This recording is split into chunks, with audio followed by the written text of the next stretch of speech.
Jesus Reigns, യേശു വാഴുന്നു ശുശ്രൂഷകളിലേക്ക് നിങ്ങൾക്ക് സ്വാഗതം.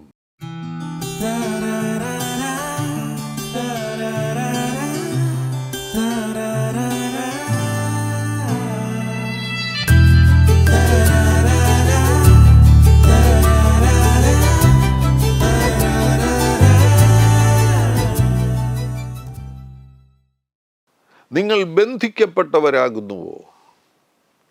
വളരെ പ്രധാനപ്പെട്ട ഒരു ചോദ്യം.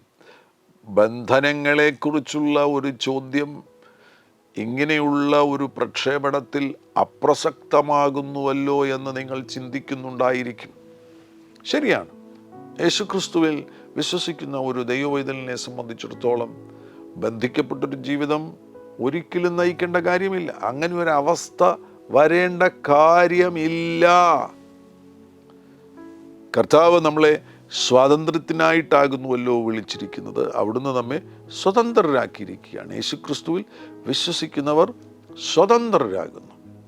ബന്ധനം അവർക്കുള്ളതല്ല.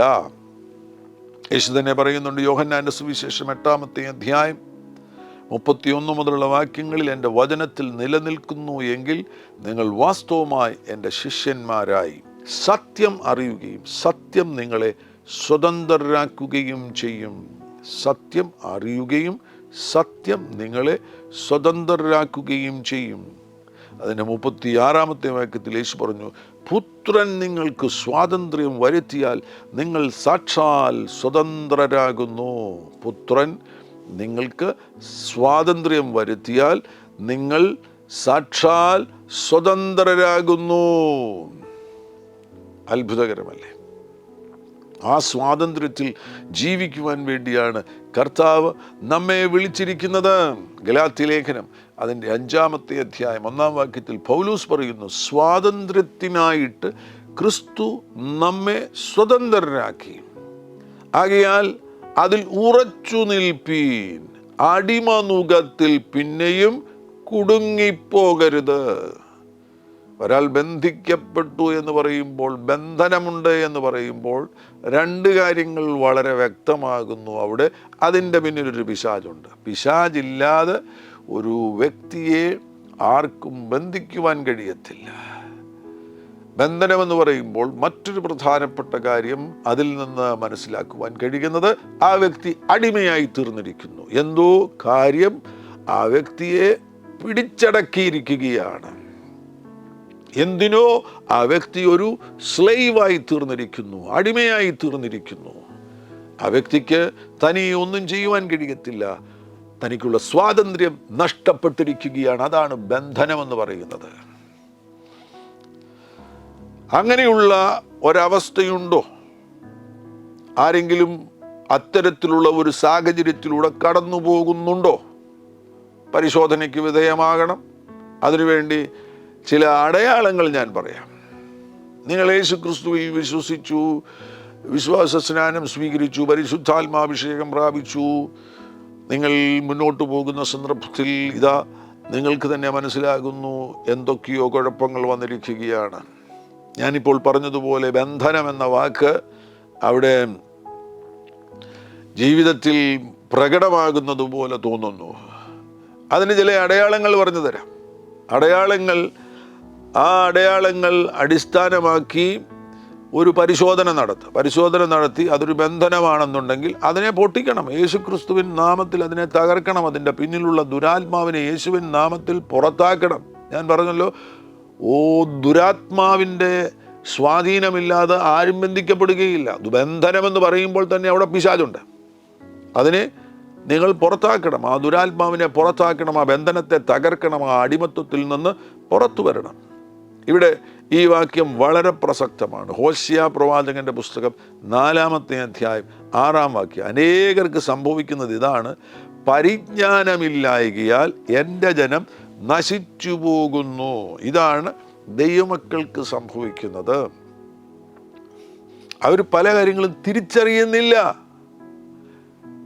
പരിജ്ഞാനമില്ലായകയാൽ എൻ്റെ ജനം നശിച്ചു പോകുന്നു. അങ്ങനെ സംഭവിക്കാതിരിക്കുവാൻ വേണ്ടി ഞാനിപ്പോൾ പറയുന്ന ഈ കാര്യങ്ങൾ ഉള്ള ആരെങ്കിലും അവരവരുടെ ജീവിതത്തെ പരിശോധിക്കുക. പരിശോധിച്ചതിന് ശേഷം യാഥാർത്ഥ്യം സമ്മതിക്കുക. യെസ്, ഒരു ദുരാത്മാവ് എൻ്റെ ജീവിതത്തെ ഏതൊക്കെയോ മേഖലകളിൽ ബന്ധിച്ചിരിക്കുകയാണ്, എനിക്ക് മുന്നോട്ട് പോകുവാൻ കഴിയുന്നില്ല. ആ സത്യത്തെ അംഗീകരിച്ച് എതിർക്കേണ്ടവനെ എതിർക്കുകയാണ് എങ്കിൽ, വിശകലനങ്ങൾ നടത്തി നിങ്ങൾ അധികാരത്തോടുകൂടെ പൈശാചിക ശക്തിയെ പുറത്താക്കുകയാണെങ്കിൽ മഹാത്ഭുതങ്ങൾ സംഭവിക്കും. സ്വതന്ത്രമാകുന്ന, വിജയകരമാകുന്ന ഒരു ജീവിതം നയിക്കുവാൻ കഴിയും. ഒന്നാമതായിട്ട്, presence of mysterious diseases and infirmities. ആരും കേട്ടിട്ട് പോലും ഇല്ലാത്ത രോഗങ്ങളാൽ ചിലർ പിടിക്കപ്പെടുകയാണ്. വല്ലാത്ത രോഗങ്ങൾ, മരണകരമാകുന്ന രോഗങ്ങൾ. അവർക്കതിൽ നിന്ന് പുറത്തു വരുവാൻ കഴിയുന്നില്ല. പുറപ്പാട് പുസ്തകം 15-ാമത്തെ അധ്യായം അതിൻ്റെ 26-ാമത്തെ വാക്യത്തിൽ, നിന്റെ ദൈവമായ യഹോവയുടെ വാക്ക് നീ ശ്രദ്ധയോട് കേട്ട് അവന് പ്രസാദമുള്ളത് ചെയ്യുകയും അവൻ്റെ കൽപ്പനകളെ അനുസരിച്ച് അവൻ്റെ സകലവിധികളും പ്രമാണിക്കുകയും ചെയ്താൽ ഞാൻ മിസ്രയീമ്യർക്ക് വരുത്തിയ വ്യാധികളിലൊന്നും നിനക്ക് വരുത്തുകയില്ല. ഈ ലോകത്തിൽ കാണുന്ന ഈ മിസ്റ്റീരിയസ് ആകുന്ന രോഗങ്ങൾ നിങ്ങൾക്കുള്ളതല്ല. നിങ്ങൾ യേശുക്രിസ്തുവിൽ വിശ്വസിക്കുന്ന ഒരു ദൈവവൈതലാകുന്നുവെങ്കിൽ ആ രോഗങ്ങൾ നിങ്ങൾക്കുള്ളതല്ല. യേശുവിനെ രക്ഷകനും കർത്താവുമായി സ്വീകരിച്ചിട്ടില്ലാത്ത ആരെങ്കിലും ഈ ശബ്ദം കേൾക്കുന്നുവെങ്കിൽ ഇപ്പോൾ തന്നെ നിങ്ങളുടെ ഹൃദയവാതിലുകളെ തുറക്കുക, യേശുവിനെ രക്ഷകനും കർത്താവുമായി സ്വീകരിക്കുക. യേശുവിനെ രക്ഷകനും കർത്താവുമായി സ്വീകരിച്ചവർ, ആ പ്രിയപ്പെട്ടവർക്കുള്ള സന്ദേശമാണ് ഈ വചനത്തിലൂടെ ലഭിക്കുന്നത്. മിസ്രയീമ്യർക്ക് വരുത്തിയ വ്യാധികളിൽ ഒന്നും നിനക്ക് വരുത്തുകയില്ല, ഞാൻ നിന്നെ സൗഖ്യമാക്കുന്ന യഹോവ ആകുന്നു എന്ന് അരുളി ചെയ്തു. ഏതെങ്കിലും രോഗങ്ങൾ വന്നാൽ തന്നെ അവിടെ യഹോവ റാഫ, വലിയവനാകുന്ന ദൈവം നിങ്ങളെ സൗഖ്യമാക്കും. ആ രോഗങ്ങൾ നിങ്ങൾക്കുള്ളതല്ല. ഏതെങ്കിലും രോഗങ്ങളുടെ ഒരു സ്വാധീനം വന്നാൽ തന്നെ അവിടെ സൗഖ്യം എന്ന ഒരു പ്രധാനപ്പെട്ട വാഗ്ദാനം കർത്താവാകുന്ന യേശു നമുക്ക് നൽകി തരുന്നതിനാൽ നമുക്ക് സൗഖ്യം സ്വീകരിക്കുവാൻ കഴിയും. ഇന്നത്തെ രോഗങ്ങൾ, ഈ കഴിഞ്ഞ ദിവസം എന്നോടൊരാൾ പറയുകയായിരുന്നു, എന്താ രോഗം? Motor neuron disease. ഞാൻ ആദ്യമായിട്ട് കേൾക്കുകയാണ്, മോട്ടോർ ന്യൂറോൺ ഡിസീസ്. ഞാൻ അതിനെക്കുറിച്ചൊന്ന് ശ്രദ്ധിച്ചു കഴിഞ്ഞപ്പോൾ ആ രോഗം വന്നു കഴിഞ്ഞാൽ ആ രോഗത്തിന് സൗഖ്യമില്ല. വൈദ്യശാസ്ത്രം ഇതുവരെയും ആ രോഗത്തെ ഇല്ലാതെയാക്കുവാൻ വേണ്ടിയുള്ള മരുന്ന് കണ്ടുപിടിച്ചിട്ടില്ല. സ്പീച്ച് ഡിസബിലിറ്റി ഉണ്ടാകും, ഭക്ഷണം കഴിക്കാൻ കഴിയത്തില്ല, ശരീരത്തിലെല്ലാം ആകമാനം സിസ്റ്റത്തെ മുഴുവൻ കേടുവരുത്തുന്ന ഒരു രോഗമാകുന്നു മോട്ടോർ ന്യൂറോൺ ഡിസീസ്. ആ രോഗമായിട്ട് ചിലർ കുറച്ച് നാൾ ജീവിച്ചിരുന്നിരിക്കാം, എന്നാൽ ആത്യന്തികമായിട്ട് ആ വ്യക്തി ആ രോഗത്തിൻ്റെ ഫലമായിട്ട് മരിച്ചു പോകുമെന്നാണ് വൈദ്യശാസ്ത്രം പറയുന്നത്. ഇതേപോലെയുള്ള മിസ്റ്റീരിയസ് ആയിട്ടുള്ള രോഗങ്ങൾ, ആ രോഗങ്ങൾ ഉണ്ടെങ്കിൽ അതിനെ രോഗമെന്നോ ശാരീരിക ബുദ്ധിമുട്ടോ എന്നൊന്നും വിളിക്കരുത്. അത് ഭൂതമാണ്, അതൊരു ബന്ധനമാണ്. നിങ്ങൾക്ക് ബന്ധനമുണ്ടോ? അവിടെ സമ്മതിക്കണം, എനിക്കൊരു ബന്ധനം വന്നിരിക്കുന്നു, ഞാനിതിനെ തകർക്കാൻ പോകുകയാണ്. ആത്മപരിശോധനകൾക്ക് വിധേയമാകണം, ദൈവവചനത്തിലേക്ക് ശ്രദ്ധ തിരിക്കണം, അഭിഷക്തരുടെ പ്രാർത്ഥന സ്വീകരിക്കണം, തനിയെ പ്രാർത്ഥിക്കണം, അധികാരം ഏറ്റെടുക്കണം, യേശുവിൻ നാമത്തിൽ അധികാരം ഏറ്റെടുക്കണം, ആ ബന്ധനത്തെ തകർക്കണം, ആ ദുരാത്മാവിനെ പുറത്താക്കണം. യഹോവ റാഫ, യേശു നിങ്ങളെ സൗഖ്യമാക്കും. ഒന്നാമത്തെ അടയാളമാണ് presence of mysterious diseases and ഇൻഫോർമിറ്റീസ്.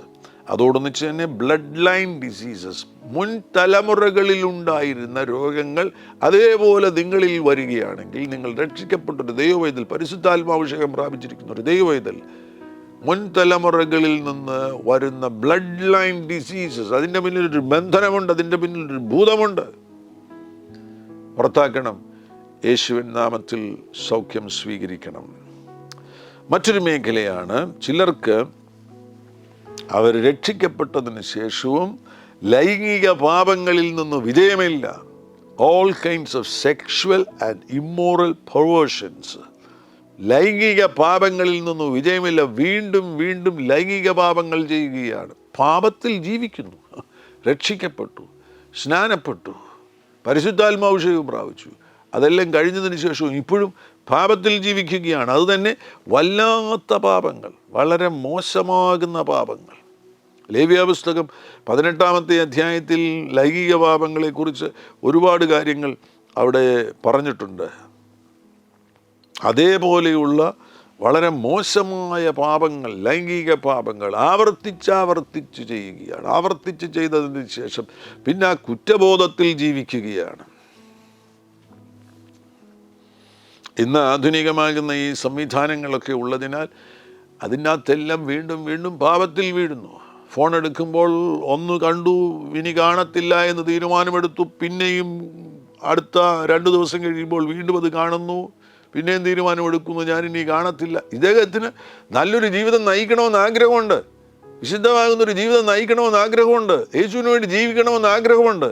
അതില്ലാത്തവരെ കുറിച്ചല്ല ഞാൻ പറയുന്നത്. മനഃപൂർവ്വമായി പാപം ചെയ്ത് അതിൻ്റെ സുഖത്തിൽ ജീവിക്കുന്നവരെ കുറിച്ചല്ല.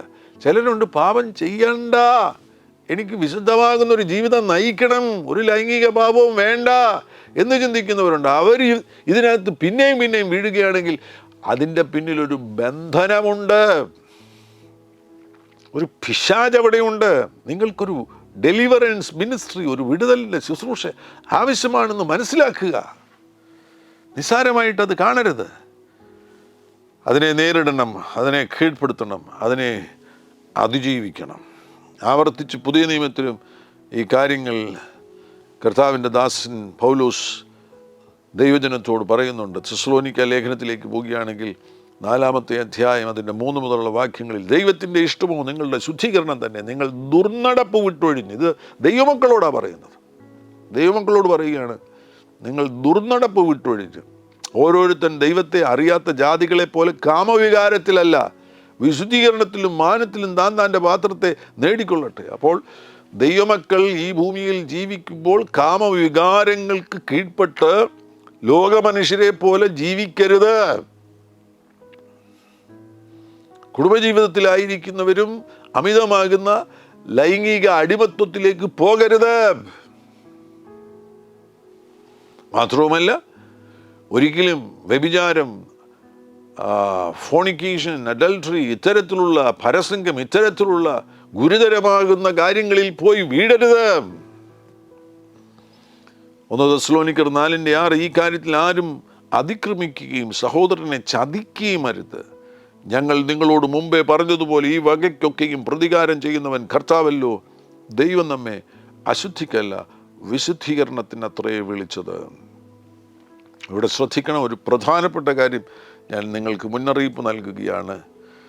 ഈ വകയ്ക്കൊക്കെയും പ്രതികാരം ചെയ്യുന്നവൻ കർത്താവല്ല. നിങ്ങൾ ലൈംഗിക പാപങ്ങളിൽ ജീവിക്കുകയാണെങ്കിൽ നിങ്ങൾ അപകടത്തിലായി. ഇവിടെ പറഞ്ഞിരിക്കുന്നത് ശ്രദ്ധിക്കുക, ഈ വകയ്ക്കൊക്കെയും പ്രതികാരം ചെയ്യുന്നവൻ ആരാ? കർത്താവല്ലോ. അത് സംഭവിക്കരുത്. കർത്താവ് ഒരാളോട് പ്രതികാരം ചെയ്യുകയാണെന്നുണ്ടെങ്കിൽ വളരെ സൂക്ഷിക്കുക. വീണ്ടും വീണ്ടും ലൈംഗിക പാപങ്ങളിൽ വീഴുന്നവർ അതിനെ ബ്രേക്ക് ചെയ്യുക. അതൊരു ബന്ധനമാണ്. അതിനെ ബ്രേക്ക് ചെയ്യുക, മാനസാന്തരപ്പെടുക. ആമേൻ. ആ മേഖലയിൽ വിടുതൽ സ്വീകരിക്കുക. 3-ാമത്, ഒരാൾ ബന്ധനത്തിലാണോ എന്ന് തിരിച്ചറിയുവാൻ എങ്ങനെ കഴിയും? നിരാശ, ഡിപ്രഷൻ ആൻഡ് മെൻ്റൽ ഹെൽത്തുമായി ബന്ധപ്പെട്ട ബുദ്ധിമുട്ടുകൾ, മാനസിക ആരോഗ്യവുമായി ബന്ധപ്പെട്ട ബുദ്ധിമുട്ടുകളിൽ കൂടെ ഒരാൾ ചെന്ന് വീഴുകയാണ്. മാനസിക രോഗങ്ങൾ, ഡിപ്രഷനിൽ ചെന്ന് വീഴുന്നു, പാനിക് ഡിസോർഡറിൽ ചെന്ന് വീഴുന്നു, വ്യാകുലതയിൽ കുടുങ്ങിയിരിക്കുന്നു. പൗലോസ് 2 കൊരിന്ത്യർ 10 പറയുന്നുണ്ട്, ഞങ്ങൾ ജഡത്തെ അനുസരിച്ച് നടക്കുന്നു എന്ന് നിരൂപിക്കുന്ന ചിലരോട് ധീരത കാണിപ്പാൻ ഞാൻ ഭാവിക്കുന്നു. ഞാൻ നിങ്ങളുടെ അടുക്കൽ വരുമ്പോൾ അങ്ങനെ ഖണ്ഡിതമായ ധൈര്യം കാണിപ്പാൻ ഇട വരരുത് എന്ന് അപേക്ഷിക്കുന്നു. ഞങ്ങൾ ജഡത്തെ അനുസരിച്ച് നടക്കുന്നു എന്ന് നിരൂപിക്കുന്ന ചിലരോട് ധീരത കാണിപ്പാൻ ഞാൻ ഭാവിക്കുന്നു. ഞാൻ നിങ്ങളുടെ അടുക്കൽ വരുമ്പോൾ അങ്ങനെ ഖണ്ഡിതമായ ധൈര്യം കാണിപ്പാൻ ഇടവരരുത് എന്ന് അപേക്ഷിക്കുന്നു. ഞങ്ങൾ ജഡത്തിൽ സഞ്ചരിക്കുന്നവർ എങ്കിലും ജഡപ്രകാരം പോരാടുന്നില്ല. ഞങ്ങളുടെ പോരിൻ്റെ ആയുധങ്ങളോ ജഡീകങ്ങളല്ല, കോട്ടകളെ ഇടിപ്പാൻ ദൈവസന്നിധിയിൽ ശക്തിയുള്ളവ തന്നെ.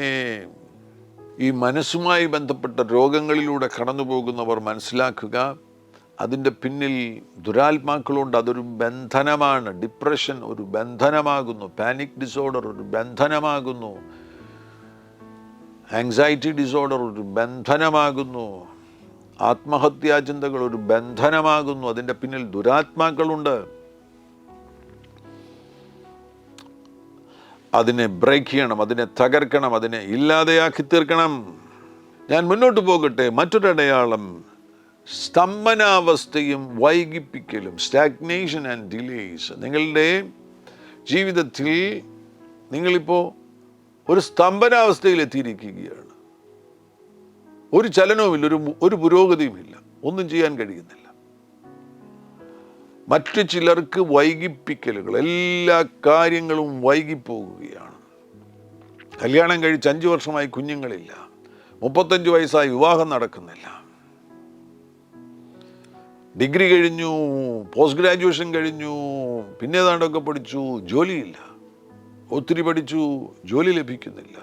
സ്റ്റാഗ്നേഷൻ, സ്തംഭനാവസ്ഥ, വൈകിപ്പിക്കലുകൾ നേരിടുന്ന ആരെങ്കിലും ഉണ്ടെങ്കിൽ നിങ്ങളതിനെ സാധാരണ ഒരു കാര്യമായി കാണരുത്. അതിൻ്റെ പിന്നിൽ തടസ്സം സൃഷ്ടിക്കുന്ന ചില ദുരാത്മാക്കളുണ്ട്. അതിനെ ബ്രേക്ക് ചെയ്യുകയാണെങ്കിൽ ചില അത്ഭുതങ്ങൾ സംഭവിക്കുവാൻ പോകുന്നു. സ്വർഗീയ വഴികൾ നിങ്ങൾക്ക് വേണ്ടി തുറക്കപ്പെടും. അത്ഭുത വഴികൾ നിങ്ങൾക്ക് വേണ്ടി തുറക്കപ്പെടും. കർത്താവ് നിങ്ങൾക്ക് വേണ്ടി അത്ഭുതങ്ങൾ ചെയ്യുവാൻ ആഗ്രഹിക്കുകയാണ്. മറ്റൊരു അടയാളം നിയർ സക്സസ് സിൻഡ്രം. വിജയത്തിൻ്റെ തൊട്ടടുത്തു വരെ വരും, പക്ഷേ വിജയിക്കത്തില്ല. Near success syndrome. ജോലി ലഭിക്കാൻ പോകുകയാണ്, ഇൻ്റർവ്യൂ കഴിഞ്ഞു, ഇപ്പം കിട്ടും, കിട്ടിയില്ല. കുറേ വർഷങ്ങളായിട്ട് കൺസെപ്ഷൻ നടന്നില്ല, പെട്ടെന്ന് കൺസീവായി കുഞ്ഞിനെ ലഭിക്കാൻ പോകുന്നു. അപ്പോഴാണ് മനസ്സിലാകുന്നത് ആ പ്രഗ്നൻസിയും അത് കൃത്യമായിട്ടുള്ള പ്രഗ്നൻസി അല്ല, കുഞ്ഞ് നഷ്ടമാകുകയാണ്. Near success syndrome. വിജയത്തിൻ്റെ തൊട്ടടുത്ത് വരെ എത്തി, പക്ഷേ നിങ്ങൾ വിജയിയായി തീരുന്നില്ല. ഇത് നിങ്ങൾ ആവർത്തിച്ചുകൊണ്ടിരിക്കുകയാണ്. ഈ കാര്യം ആവർത്തിച്ചുകൊണ്ടിരിക്കുന്നു. ഒരിക്കൽ മാത്രം സംഭവിക്കുന്ന കാര്യമല്ല, ഇത് വീണ്ടും വീണ്ടും ആവർത്തിച്ചുകൊണ്ടിരിക്കുകയാണ് എങ്കിൽ വളരെ വ്യക്തമാകുന്നു അവിടെ നിങ്ങളിൽ എന്തോ ഒരു തടസ്സം പൈശാചിക മേഖലയിൽ നിന്ന് വന്നിട്ടുണ്ട്. അതിനെ ഒരു ബന്ധനമെന്ന് തന്നെ വിളിക്കണം. അതിൻ്റെ പിന്നിലൊരു ദുരാത്മാവുണ്ട്. യേശുവിൻ നാമത്തിൽ അതിനെ തകർക്കണം, അതിനെ കീഴ്പ്പെടുത്തണം, അതിനെ ഇല്ലാതെയാക്കണം. കർത്താവ് ഒരു വലിയ വിജയത്തെ നൽകി തരുവാൻ ആഗ്രഹിക്കുകയാണ്.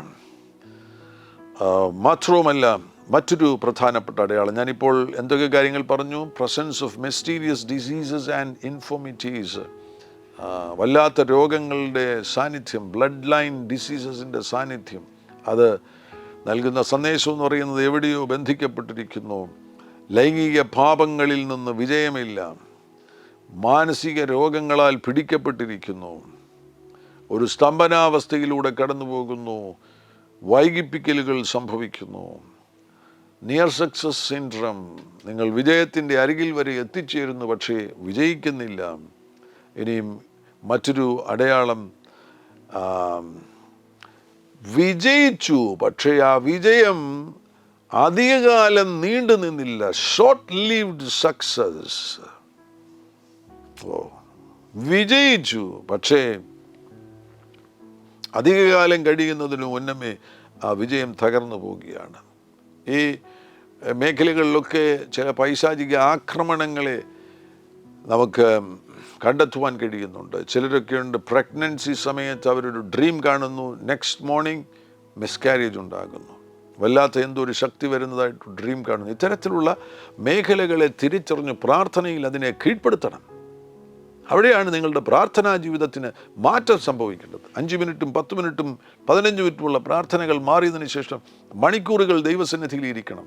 3-4 മണിക്കൂറുകൾ ദൈവസന്നിധിയിൽ ഇരിക്കണം. ദിവസങ്ങൾ ദൈവസന്നിധിയിൽ ഇരിക്കണം. വേണ്ടി വന്നു കഴിഞ്ഞാൽ ആഴ്ചകൾ തുടർച്ചയായിട്ട് ദൈവസന്നിധിയിൽ ഇരുന്ന് പ്രാർത്ഥിക്കണം, പ്രാർത്ഥിക്കണം, പ്രാർത്ഥിക്കണം, പ്രാർത്ഥിക്കണം, പ്രാർത്ഥിക്കണം.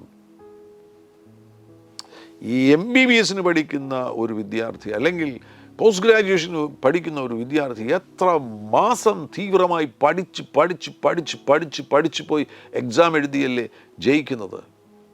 ചില മേഖലകളിൽ ഇത്തരത്തിലുള്ള അടയാളങ്ങൾ കാണുകയാണ് എങ്കിൽ അതിൽ ഒരു വിടുതൽ ഉണ്ടാകുന്നത് വരെയും പ്രാർത്ഥനയിൽ മുന്നോട്ട് പോകണം.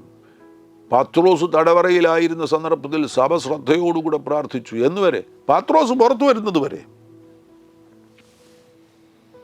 എന്നീ ശബ്ദം കേൾക്കുന്ന ചിലരുടെ മേൽ ഈ ശബ്ദം കേൾക്കുമ്പോൾ തന്നെ കർത്താവ് ചില വെളിപ്പാടുകൾ നൽകി തരുവാൻ പോകുകയാണ്. നിങ്ങളാകമാനം സജീവമായിട്ട് നിങ്ങളുടെ ആത്മീക മേഖലകളെ സജീവമാക്കി എഴുന്നേറ്റ് ചിലതിനെ തുരത്തുവാൻ പോകുന്നു, ചിലതിനെ തകർക്കുവാൻ പോകുന്നു. യെശയ്യാപ്രവാചകന്റെ പുസ്തകം 10-ാമത്തെ അധ്യായം അതിൻ്റെ 27-ാമത്തെ വാക്യത്തിൽ കാണുവാൻ കഴിയുന്നു. അന്നാളിൽ അവൻ്റെ ചുവട് നിന്റെ തോളിൽ നിന്നും അവൻ്റെ നുകം നിന്റെ കഴുത്തിൽ നിന്നും നീങ്ങിപ്പോകും. പുഷ്ടി നിമിത്തം അഭിഷേകം നിമിത്തം നുകം തകർന്നു പോകും. അന്നാളിൽ അവൻ്റെ ചുമട് നിന്റെ തോളിൽ നിന്നും അവൻ്റെ നുകം നിന്റെ കഴുത്തിൽ നിന്നും നീങ്ങിപ്പോകും. പുഷ്ടി നിമിത്തം നുകം തകർന്നു പോകും. Glory glory glory glory. പുഷ്ടി നിമിത്തം അഭിഷേക നിമിത്തം നുകം തകർന്നു പോകും. ചില കരുത്തന്മാരെ കർത്താവ് ഇതിൻ്റെ നടുവിൽ നിന്ന് എഴുന്നേൽപ്പിക്കുവാൻ പോകുകയാണ്. നിങ്ങൾക്കെല്ലാവർക്കും നന്നായി അറിയാവുന്ന ഒരു ദൈവദാസനെന്ന് ഞാൻ വിശ്വസിക്കുന്നു, അപ്പോസ്റ്റൽ അങ്കൂർ നെറോള. അപ്പോസ്റ്റൽ അങ്കൂർ നെറോള യേശുവിനെ കണ്ടുമുട്ടുന്ന സമയത്ത് കർത്താവിൻ്റെ ദാസന് ആ സമയത്ത് പാനിക് ഡിസോർഡർ ഉണ്ടായിരുന്നു, മാനസിക രോഗമുണ്ടായിരുന്നു. ആ മാനസിക രോഗം, പാനിക് ഡിസോർഡർ, മാനസികാവസ്ഥയിൽ സംഘർഷങ്ങളുണ്ടായിരുന്നു.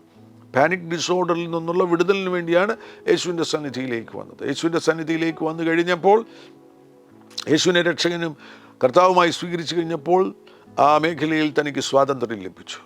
എന്നാൽ അതിനുശേഷം പിന്നെയും പാനിക് ഡിസോർഡർ വരുവാൻ തുടങ്ങി. ബൈബിൾ വായിക്കുമ്പോൾ പാനിക് ഡിസോർഡർ ഇല്ല. അതുകൊണ്ട് അപ്പോസ്റ്റൽ അങ്കൂർ നെറോള അവരുകൾ ആ ആരംഭ നാളുകളിൽ ബൈബിൾ വായിച്ചുകൊണ്ടേയിരിക്കും. 12 മണിക്കൂറൊക്കെ നോൺ സ്റ്റോപ്പ് ബൈബിൾ വായിച്ചുകൊണ്ടിരിക്കും. എന്തിനു വേണ്ടിയാണ്? പാനിക് ഡിസോർഡർ വരാതിരിക്കുവാൻ വേണ്ടിയാണ്. പ്രിയമുള്ളവരെ, നീണ്ട മാസങ്ങൾ ബൈബിൾ വായിച്ചു 1-2 മണിക്കൂറല്ല, മിക്ക ദിവസങ്ങളിലും 12 മണിക്കൂർ, 14 മണിക്കൂറുകൾ, 6 മണിക്കൂർ, 5 മണിക്കൂർ തുടർമാനമായി ബൈബിൾ വായിച്ച് അങ്ങനെയാണ് ആ പാനിക് ഡിസോർഡറിനെ എന്നേക്കുമായിട്ട് അപ്രത്യക്ഷമാക്കിയത്.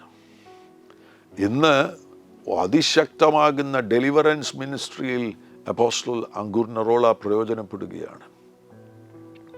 അപ്പം ഇവിടെ നമ്മുടെ ഭാഗത്തു നിന്ന് ഒരു സമീപനമുണ്ടാകണം. ഈ നിലയിൽ ഇതിനെ കീഴ്പ്പെടുത്തണം.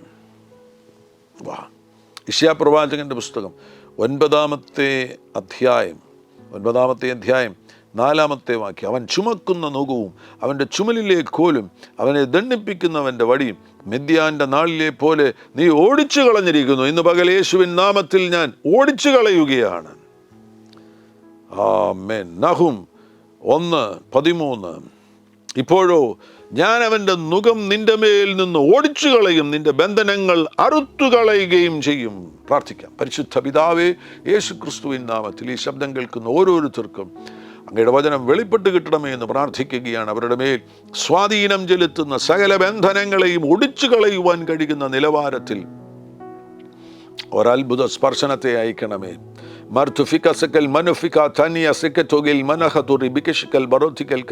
അഭിഷേകം നിമിത്തം നുകങ്ങൾ തകരട്ടെ. ഈ ശബ്ദം കേൾക്കുന്ന ഓരോരുത്തരിലും അഭിഷേകം നിമിത്തം നുകങ്ങൾ തകരട്ടെ എന്ന് പ്രാർത്ഥിക്കുകയാണ്. മഹാത്ഭുതങ്ങൾ അങ്ങ് ചെയ്യുന്നതിനായി സ്തോത്രം ചെയ്യുന്നു. യേശുവിൻ നാമത്തിൽ മിസ്റ്റീരിയസ് ആയിട്ടുള്ള ഡിസീസസ് ഉള്ള ആരെങ്കിലും ഈ ശബ്ദം കേൾക്കുന്നു എങ്കിൽ, മോട്ടോർ ന്യൂറോൺ ഡിസീസ് പോലെയുള്ള രോഗങ്ങൾ, മരുന്നില്ലാത്ത രോഗങ്ങൾ, അങ്ങനെയുള്ള രോഗങ്ങളിലൂടെ കടന്നു പോകുന്നവരുടെ മേലിപ്പോൾ അത്ഭുത സൗഖ്യം യേശുവിൻ നാമത്തിൽ സംഭവിക്കട്ടെ. യേശുവിൻ നാമത്തിൽ ചിലർ ലൈംഗിക പാപങ്ങൾക്ക് അടിമകളായിരിക്കുന്നുവെങ്കിൽ ആ ഭൂതങ്ങൾ ഇപ്പോൾ യേശുവിൻ നാമത്തിൽ വിട്ടുപോകട്ടെ. യേശുവിൻ നാമത്തിൽ മാനസിക മേഖലകളിൽ ബന്ധിക്കപ്പെട്ടിരിക്കുന്നുവെങ്കിൽ ആ ബന്ധനങ്ങൾ തകരട്ടെ. ആ ഭൂതങ്ങൾ യേശുവിൻ നാമത്തിൽ വിട്ടുപോകട്ടെ. ഒരു സ്തംഭനാവസ്ഥയിലായിരിക്കുന്നവർ, വൈകിപ്പിക്കലുകളിലായിരിക്കുന്നവർ യേശുവിൻ നാമത്തിൽ ഇപ്പോൾ വിടുവിക്കപ്പെടട്ടെ. അതിൻ്റെ പിന്നിലുള്ള ദുരാത്മാക്കൾ വിട്ടുപോകട്ടെ. നിയർ സെൻട്രം സക്സസ്സിലായിരിക്കുന്നവരുണ്ടെങ്കിൽ, നിയർ സക്സസ് സിൻഡ്രത്തിലായിരിക്കുന്നവരുണ്ടെങ്കിൽ ഇപ്പോൾ യേശു ക്രിസ്തുവിൻ നാമത്തിൽ അവർ വിടുവിക്കപ്പെടട്ടെ എന്ന് പ്രാർത്ഥിക്കുകയാണ്. മഹാത്ഭുതങ്ങൾ സംഭവിക്കട്ടെ യേശുവിൻ നാമത്തിൽ. ആമേൻ. അല്പകാലം മാത്രം നീണ്ടു നിൽക്കുന്ന വിജയങ്ങൾ, അങ്ങനെയുള്ള സംഘർഷങ്ങളെ നേരിടുന്നവർ ഇപ്പോൾ യേശുവിൻ നാമത്തിൽ വിടുവിക്കപ്പെടട്ടെ എന്ന് പ്രാർത്ഥിക്കുന്നു. സകല ബന്ധനങ്ങളും തകർന്നു മാറി സ്വതന്ത്രരായി ജീവിക്കുവാൻ പുത്രൻ സ്വാതന്ത്ര്യം വരുത്തിയാൽ നിങ്ങൾ സാക്ഷാൽ സ്വതന്ത്രരാകുന്നു. ആ സ്വാതന്ത്ര്യത്തിൽ ജീവിക്കുവാൻ ഈ പ്രിയപ്പെട്ടവരെ അങ്ങ് തൊട്ടിരിക്കുന്നതിനായി സ്തോത്രം ചെയ്യുന്നു, ബ്ലസ് ചെയ്യുന്നു. രോഗികൾ ഇപ്പോൾ യേശുവിൻ നാമത്തിൽ സൗഖ്യമാകട്ടെ. അത്ഭുത വഴികൾ ഈ പ്രിയപ്പെട്ടവർക്ക് വേണ്ടി തുറക്കപ്പെടട്ടെ. സകല മഹത്വവും അങ്ങയ്ക്ക് യേശു ക്രിസ്തുവിൻ നാമത്തിൽ തന്നെ. ആമേൻ. ഹല്ലേലൂയ. Glory to Jesus. ഹല്ലേലൂയ. കർത്താവാകുന്ന യേശു നിങ്ങളുടെ കൂടെ ഇരിക്കട്ടെ. God bless you. ഈ സന്ദേശം തീർച്ചയായിട്ടും മറ്റുള്ളവരുമായി നിങ്ങൾ പങ്കുവയ്ക്കണം. മാത്രമല്ല, ഈ ചാനൽ ഇതുവരെയും സബ്സ്ക്രൈബ് ചെയ്തിട്ടില്ല എങ്കിൽ സബ്സ്ക്രൈബ് ചെയ്യുക. കർത്താവാകുന്ന യേശു നിങ്ങളുടെ കൂടെ ഇരിക്കും. God bless you. ആമേൻ.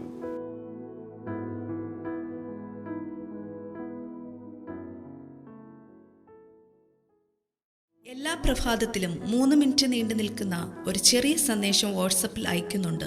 നിങ്ങൾക്കത് ലഭിക്കണമെന്ന ആഗ്രഹമുണ്ടെങ്കിൽ സ്ക്രീനിൽ കാണുന്ന നമ്പറിൽ ഒരു മെസ്സേജ് അയയ്ക്കുക. ഞങ്ങളുടെ ഓൺലൈൻ റേഡിയോ ആയ ജീസസ് റെയിൻസ് റേഡിയോയുടെ ആപ്പ് ഇതുവരെയും ഡൗൺലോഡ് ചെയ്തിട്ടില്ല എങ്കിൽ പ്ലേ സ്റ്റോറിലും ആപ്പ് സ്റ്റോറിലും ലഭ്യമാണ്. ജീസസ് റെയിൻസ് റേഡിയോ എന്ന് ടൈപ്പ് ചെയ്ത ശേഷം സെർച്ച് ചെയ്യുക.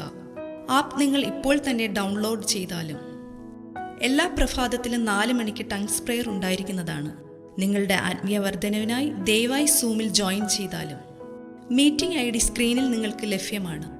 അതോടൊപ്പം തന്നെ എല്ലാ ബുധനാഴ്ചയും രാത്രി 10 മുതൽ 1 മണി വരെ നൈറ്റ് പ്രെയർ ഉണ്ടായിരിക്കുന്നതാണ്. നമുക്ക് ഒരുമിച്ച് രാജ്യങ്ങൾക്ക് വേണ്ടി പ്രാർത്ഥിക്കാം. ദയവായി സൂമിൽ ജോയിൻ ചെയ്താലും. ഈ യൂട്യൂബ് ചാനൽ നിങ്ങൾ ഇതുവരെയും സബ്സ്ക്രൈബ് ചെയ്തിട്ടില്ല എങ്കിൽ ഇപ്പോൾ തന്നെ സബ്സ്ക്രൈബ് ചെയ്യുക. ശേഷം ബെൽ ബട്ടൺ അമർത്താൻ മറക്കല്ലേ. ഈ സന്ദേശം മറ്റുള്ളവരിലേക്ക് അനുഗ്രഹമാകാൻ ഷെയർ ചെയ്താലും. കർത്താവ് നിങ്ങളെ ധാരാളമായി അനുഗ്രഹിക്കട്ടെ.